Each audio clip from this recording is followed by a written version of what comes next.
NASCAR officials have just given the field 1 to go for the Mountain Dew 250 presented on Speed by Yamaha. It's turned out to be a pretty nice afternoon in Talladega, Alabama, as the sun is setting. Michael, you gave me that nice cue. Let me see if we can make contact with David Starr. Hey, David Starr, Phil Parsons up in the speed booth. You have a copy? Yeah, go ahead, Phil. Have a great run going, man. That Toyota, that Zachary Toyota up there. You're right behind the guy that's won 4 of these in a row here at Daytona. You got a plan? Well, a little cat and mouse game going on. I'm sure I'm going to be played. I got a good friend of mine and a tough competitor, Mike Skinner, behind us, and I don't really have a plan. Just going to try to do the best I can to get the Zachary Toyota Tundra in victory lane. All right, buddy. Great run so far. Finish it off. Good talking to you. You know, I love that. I don't have a plan. You don't need a plan. You need to be fluid. You got to make decisions based on reality. What's happening at the moment? Adam, what's happening with you at the moment? Mike Hillman Jr. is the crew chief for Todd Bodine, the driver right in front of David Starr. David just told us on his radio he doesn't really have a plan. So what about you guys with just over 10 to go and leading? We don't have much of a plan sitting up here on the box. Todd's been here the last 4 times. We've been out front coming to the win in our Copart Tundra, so hopefully we can do the same thing again. I just want to thank all these guys for all the hard work they put into it, everybody back at the shop. The guys at TRT, John Dysinger and all those guys do a heck of a job with our motors, and I'm just proud of everybody at Germain Racing. Of those guys behind you, who are you most concerned about? All of them. You never know. Anybody can win this thing, you know, all the way back to the 15. So we'll just have to see how it shakes out. He's won 4 in a row. He tried to give him a chance by spinning out on pit road, but Todd Bodine out front when it matters once again. We'll see if he can hold him off.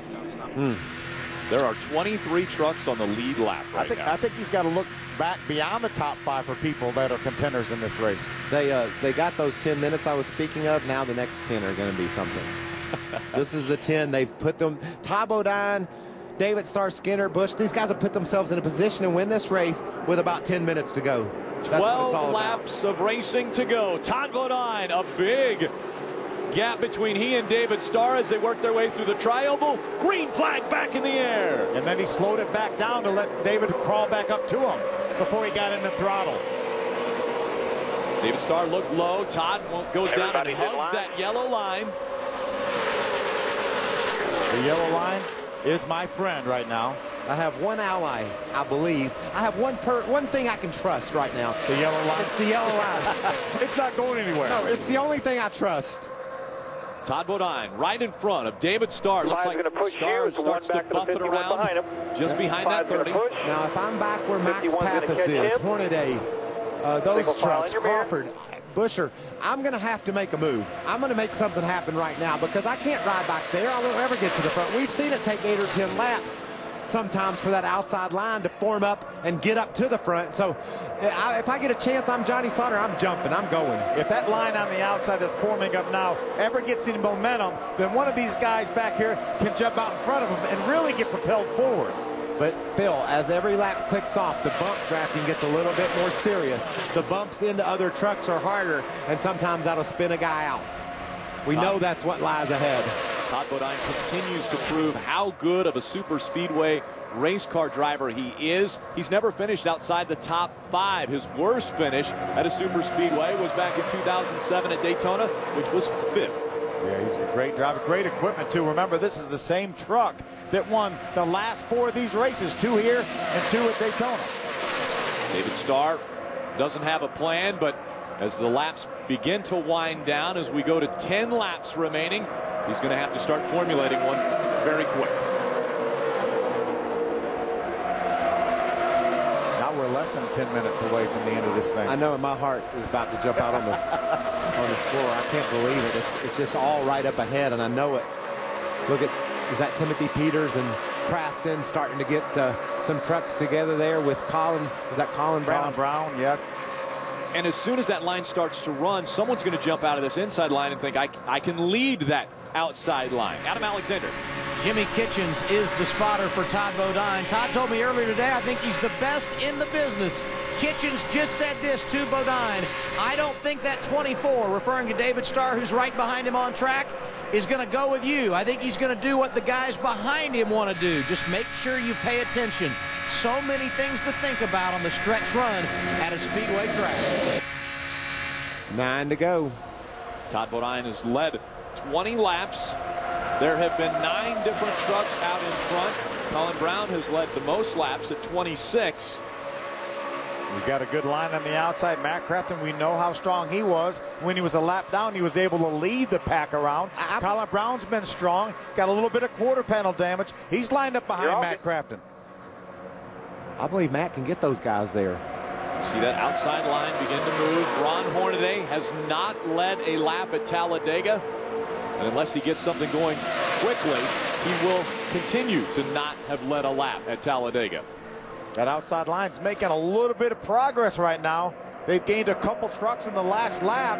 If Matt can pull up beside Is Johnny going to go? Johnny Stoddard looks like he's going to jump in front of his teammate, as well as Kyle Busch peeks to the outside. Will he go out and try to get in front of Johnny Stoddard? Now business is going to pick up here. Johnny made a great move. That's exactly what I think he should have done. He had to get up there with those guys. He cut right in front of Crafton. Crafton had no choice but to push Johnny, and they're making a little bit more progress toward the front. Here they come. Oh, moving up the racetrack was the 5 of Mike Skinner. Look Kyle at the run, it Busch gets him on the outside. Here comes Johnny Sauter. Now Kyle Busch has to decide. Does he stay with his teammate on the inside, or does he jump out front in front of that outside line? They sort of held off that charge right there. They got a good run through 3 and 4. That inside line did. Johnny was all the way up to Kyle Busch, and now he's dropped back 2 or 3 trucks. We've seen Eric Almirola be extremely strong. There they go. Kyle Busch. Here comes Eric Almirola with him. They move to the outside. Will the outside line move? 7 laps of racing to go. Almirola's got a fast truck. I like the position Kyle Busch and Almirola are in right now. And Eric knows how to do it. He knows how to push that 51 truck. He just has to be calm. He can't get too excited and push too hard. Emotions are running high right now, and you've got to make sure you temper those. Look at the run on the outside. The 2 trucks are moving on the outside line. Here comes Johnny Sauter. Here comes Matt Crafton. Right by that 30 of Todd Bodine goes the 51 and the 15. Let's see if they move to the bottom of the racetrack. They do. That's risky business. Almirola's pushing the heck out of Busch. Plus, he can't do that forever, Phil. His water temperature will skyrocket. He's going to have to fall off of Kyle Busch eventually, and there's the gap. 6 Johnny to go. Sauter on the outside now. He's pulled up even with Todd Bodine in a battle for 3rd. And he's got his teammate right behind him, and his teammate's in a fast truck. So those 2 have teamed up, just like our teammates that are leading teamed up. The 2 lines running even now. The outside line was moving.